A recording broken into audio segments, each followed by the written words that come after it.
I'm going to show you how you can use PayPal to create a subscription button.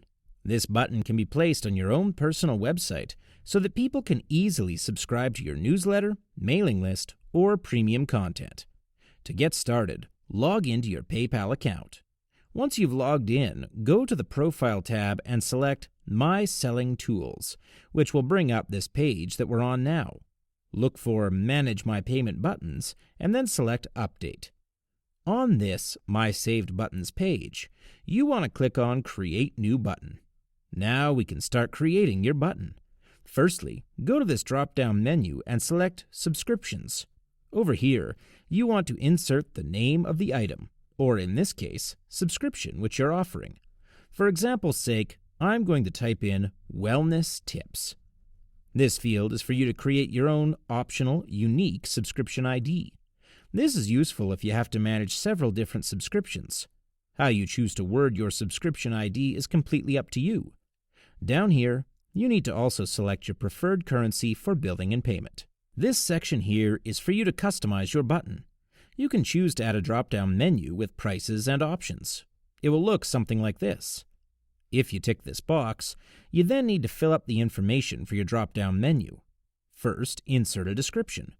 I'm just going to use the suggested payment options. For options, I'm going to offer options for 1-month subscriptions, 3 months, and 6 months, though these options are completely up to you. Next, set the frequency of how often your customers will be charged. I'm going to leave it at monthly for now. Then insert the amount they will be charged. So for now, I'm going to say that a 1-month subscription will cost $10 US. 3 months will go at $9 monthly, and maybe $7 monthly for 6 months of subscription. Once you're done with this, click this button here. And this is how your button will look on your website. You can even choose to have that same drop-down menu but without the price, so the drop-down menu would only show options. You can even choose to add a text field which will look something like this one. This isn't too important for subscriptions, so I would not recommend including this text field. When you click on this blue drop-down menu, you'll be given the option to customize the appearance of your PayPal button. If you have your own button image which you'd like to use, you can select this option down here, or you can make edits to the default PayPal button. You can also choose to use a smaller button which will look like this, or you can use the default size button and choose to either display the credit card logos or remove them. It's up to you. Down here, select the country and language for your button. I'll select United States, English. You can also choose to change the button text from subscribe to buy now. I'm going to leave it at subscribe. Depending on how your subscription works, you may or may not want to have PayPal create usernames and passwords for your subscribers. If your customers need to access premium members-only content on your website, this could come in handy.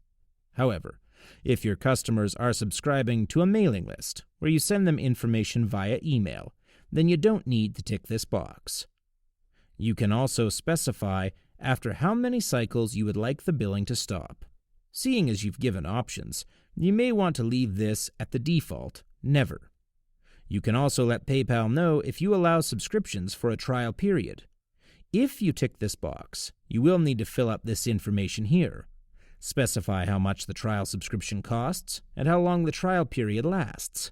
You can also offer a second trial period. Once you've customized all this information, scroll to the bottom and click on Step 2. Something really important which you should take note of is this Save Button at PayPal option. Checking this box will make it much easier for you to create similar buttons in the future through PayPal, so I heavily recommend that you check this box. You can also choose to track your inventory with PayPal to ensure that you don't oversell subscriptions. However, if your subscription is solely digital content, then this option isn't necessary, unless you want to limit the amount of people who can subscribe to you. You can also check this box here if you want to enable the tracking of your profits and losses. So if we tick this box here, you can choose to track profits and losses by items or per the options you have previously listed in your drop-down menu. Just key in your item ID and price. After you've completed Step 2, click on the Step 3 bar at the bottom of the page.